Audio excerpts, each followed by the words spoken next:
দর্শক, চট্টগ্রাম চন্দনাইশ উপজেলার যে হাশেমপুর এলাকা রয়েছে, আমি এই মুহূর্তে রয়েছি message M A Kashem feeling স্টেশনের সামনে এবং অবস্থান করছি চট্টগ্রাম মহাসড়কে।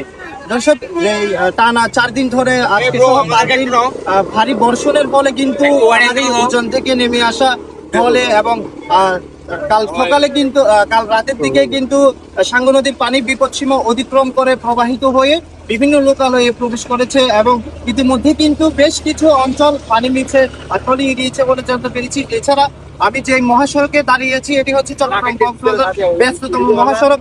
এই সড়ক দিয়ে কিন্তু প্রতিদিনই হাজার হাজার যান চলাচল করছেন এবং এই পানি জলবদ্ধতার কারণে যে হাঁটু সমান পানি আপনারা দেখছেন, বাস ছোটখাটো যানবাহন চলাচলে কিছুটা বিঘ্ন করছে, তারপরও কিন্তু চলছে। এখানে যারা স্থানীয় লোকজন রয়েছে, আমি যদি তাদের সাথে কথা বলি, এখানে মহাসড়কের এই পানির কারণে কি ধরনের অসুবিধা হচ্ছে যদি তাদের কাছ থেকে, আচ্ছা, পানির কারণে কি ধরনের অসুবিধা আপনারা দেখছেন বা হচ্ছে? প্রথমত অসুবিধা হচ্ছে গাড়ি, বড় বাস, ট্রাক, যানবাহন, এদের অনেক বড় সমস্যা। বিভিন্ন থেকে এই রাস্তা দিয়ে যান চলাচল করে, প্রত্যেকদিন হাজার হাজার গাড়ি যান চলাচল করে।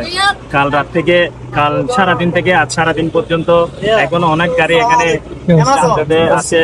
উত্তরবঙ্গের গাড়ি বেশি এবং আমাদের এলাকার মানুষ কাল থেকে অনেক এদেরকে হেল্প করতেছে। ছোটখাটো ভাইয়েরা সবাই সকাল থেকে গাড়ি ঠেলে দিচ্ছে, কার বলেন, এই মাইক্রোবাস বলেন, বিমানসু বলেন, যার প্রাইভেট গাড়িগুলো একটু নিচুর কারণে এগুলো একটু সমস্যা বিষয় হচ্ছে। এই এলাকার গ্রাম পুলিশ আমার ইউনো স্যার থেকে নির্দেশ আছে, আমি কাল রাত থেকে এখনো পর্যন্ত ঘুমাইনি।